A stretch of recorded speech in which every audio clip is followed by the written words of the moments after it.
Samuan 3 niki di sebelum abad ke-9. Iya. Namanya Pura Buah. Banyak Pura Buah. Kita mensyukuri dengan apa? Dengan Siat Sampian. Berarti filosofinya apa? Siat Sampian itu bukan untuk dikaryo aja. Diharapkan setelah kita pulang, setelah kembali hidup betaro sarang sami, panjaknya sarang sami balik, kita terus memerangi trikaya kita itu. Tadi udah dibilang Siat Sampian berarti siat dan sampian. Siat adalah sebuah perang, sampian yang itulah senjata yang dipakai untuk perang.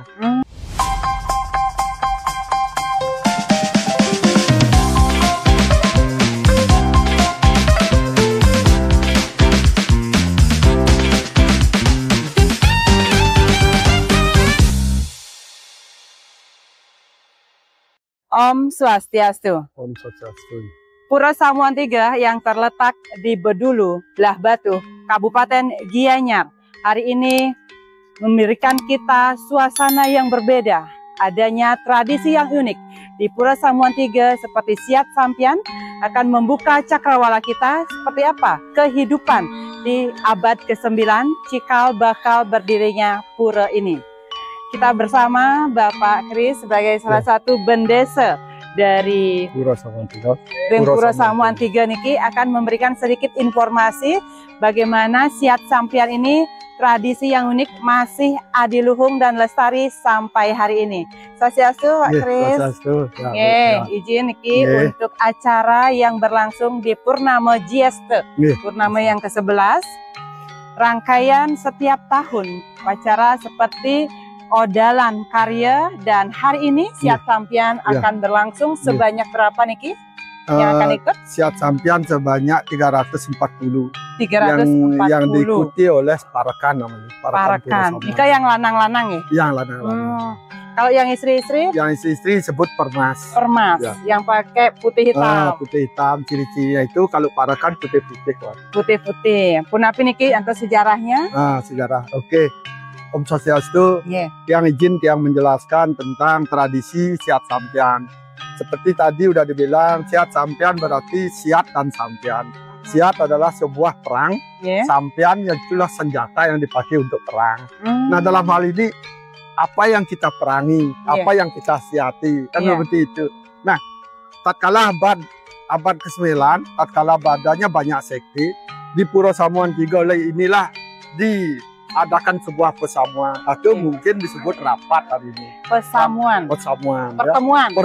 Atau dibilang rapat. Dalam rapat itu di waktu zaman itu sedikit tidak ada sebuah pergolakan keyakinan. Karena lahir saat itu suatu berdiri yang disebut sekte-sekte. Sekte-sekte ini kan seperti warna kotak-kotak kan? Nah, sebuah keyakinan, sebuah kesahitan. Yang ada 9 sekte. Di Bali mantan? Ya, di Bali aja ada 9 sekte. Dari 9 sekte itu sudah barang tentu.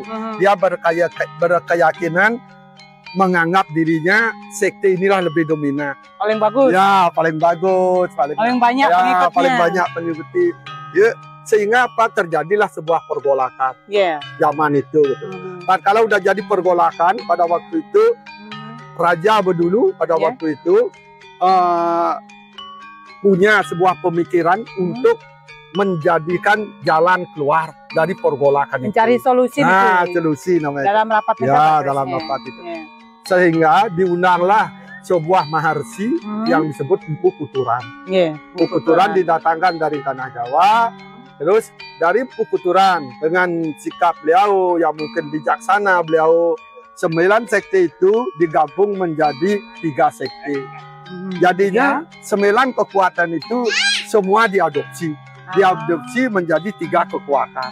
3 kekuatan itulah disebut dengan Trimurti. Trimurti. Karena udah meyakini ada 3 kekuatan, maka untuk mempunyai tempat menyembah Trimurti itu, maka lahirlah Desa Adat. Desa Adat. Yang mengadopsi adalah Pura Pusah Desa Dalam. Gitu ya. Nah, dalam tantangan desa adat, udah barang tentu kita akan kelari ke keluarga, maka lahirlah Sanggah Kemulan. Nah, itu rentetan dari hasil pertemuan Persatuan Sekte. Persatuan Sekte melahirkan Trimurti, melahirkan desa adat, melahirkan di rumah disebut dengan Sanggah Kemulan. Rong tiga itu. Ya. Nah, seperti itu Pura Samuan Tiga sedikit. Nah, sekarang kita lanjut ke Siat Sampian. Tapi Bapak bilang tadi Siat Sampian kita memerangi apa yang kita perangi. Dengan sampian. Dengan sampian senjata yang disampian. Jangan lupa sampian itu berdiri di atas jajan yang mungkin di sini disebut dangsil. Dangsal yang tinggi di atasnya disampian. Nah, kalau kita udah mempunyai sampian berarti makna sampian itu udah paling atas. Atas itu berarti apa? Pemikiran kita. Jadinya Siat Sampian itu adalah bukannya sebuah permainan bukan sebuah permainan. Hanya itu adalah happy-happy aja. Itu ya. Bagiannya itu adalah untuk filsafat kita. Ya, dalam agama Hindu kita udah meyakini 3 kerangka: filsafat, etika, dan upacara. Sebelum upacara dilakukan kita harus melakukan filsafatnya. Filsafat Siat Sampian itu apa? Kan seperti itu ya. Nah, seperti itu. Nah, sekarang jadinya kalau kita fokus Siat Sampian berarti kita memerangi apa? Memerangi pemikiran kita, pelaksanaan kita, kan begitu bicara kita yang disebut dengan Trikaya itu. Kan itu kita perangi. Berbicara berbicara yang baik. Makanya Siat Sampian itu dilaksanakan 3 hari setelah adakan upacara di sini. Jadinya apa maknanya? Piodalan itu atau karyo itu, karena di Samuan Tiga hanya ada 2 model karyo, Pududusan Alit dan Pududusan Ageng. Ya, tatkala udah 3 hari kalau udah 3 hari karya, jelang hidup taruh budal, melakukanlah Siat Sampian. Jadinya maknanya apa? Dalam 3 hari itu kita melaksanakan upacara, berarti kita udah mampu memerangi tentang etika kita, tentang pikiran kita, emosi kita, dan lain sebagainya. Sehingga kalau udah mampu memerangi itu, wajarlah kita mengadakan sebuah sedikit kita memerangi, karena keberhasilan kita dia adalah sebuah yang disebut dengan Siat Sampian itu. Siat Sampian. Wow, dalam sekali nih maknanya. Yang bisa diterapkan dalam kehidupan sehari-hari. Siat Sampian bukan hanya untuk mengikuti unik dari kelestarian budaya saja, tetapi maknanya yang jarang orang tahu nih. Memerangi emosi, memerangi dari mindset kita, dari kebodohan, dari perilaku yang kurang baik, memerangi ucapan-ucapan yang kita harap sekarang menjadi ucapan yang bisa lebih bijak lagi. Betul itu. Wajar saja kita, makanya kita harus mengetahui bagaimana tantangan leluhur kita, sehingga apa? Setelah 3 hari kita mengekang semua itu, wajar kita mensyukuri dengan apa? Dengan Siat Sampian. Berarti filosofinya apa? Siat Sampian itu bukan untuk dikaryo aja. Diharapkan setelah kita pulang, setelah kembali hidup betaro sarang sami, panjaknya sarang sami balik, kita terus memerangi Trikaya kita itu. Gitu. Bicara yang baik, berpikir yang baik, bersikap yang baik. Emang niki Pura Samuan Tiga seperti miniaturnya Besakih ya? Boleh dikatakan demikian, karena di Pura Samuan Tiga sedikitnya mungkin hanya sebagian orang tahu hanya areal sini saja. Tapi kalau kita udah berjalan ke timur, mungkin Ibu udah sering juga di Samuan Tiga itu. Setelah kita ke timur, kita akan pertama kita melintasi Titi Gonggang namanya. Titi Gonggang. Setelah Titi Gonggang ada Tegal Penangsarat. Di dalam Tegal Penangsarat itu ada itu namanya Batu Mespak, Jambangan, Kawah gitu. Itu bagian dari seperti itu. Di sebelahnya itu ada Gedung. Setelah itu baru Pura Dalam. Makna apa? Karena menurut sejarah leluhur yang kita miliki dan perkumpulan yang ada di sini dan sastra juga yang ada, kita belasan itu. Jangan lupa Raja Bedulungu saat itu ingin sebelum panjaknya meninggal, dia ingin membuat miniatur sebuah sorga. Gini sorga itu gitu loh. begitu cerita. Ya, cerita tamannya, keindahannya itu. Jadi apa? Kita diharapkan berbuat baik biar bisa menikmati surga itu. Kan ada titik gonggang berarti seperti di neraka. Ya, titik gonggang itu kan kita diuji. Sejauh mana kita mampu, sejauh mana perbuatan kita. Kalau kita udah lolos di titik itu berarti kita belum tentu juga bisa masuk surga. Belum tentu, karena masih diuji di kawah yang Tegal Penangsari. Tegal Penangsari. Ya, itu. Lengkap sekali dari warisan kerajaan, kerajaan yang ada di Bedulu, leluhur-leluhur yang sudah memikirkan seperti apa kehidupan dari lahir sampai mati dan dari alam sunyo sampai sekarang juga itu masih diedukasi untuk adik-adik kita, anak-anak kita. Iya, betul. Jangan lupa orang yang dulu pemikir setelah buku Puturannya udah bijaksana, udah barang tentu tidak monoton, tidak sembarang tempat memilih untuk bisa menyatukan sekte itu.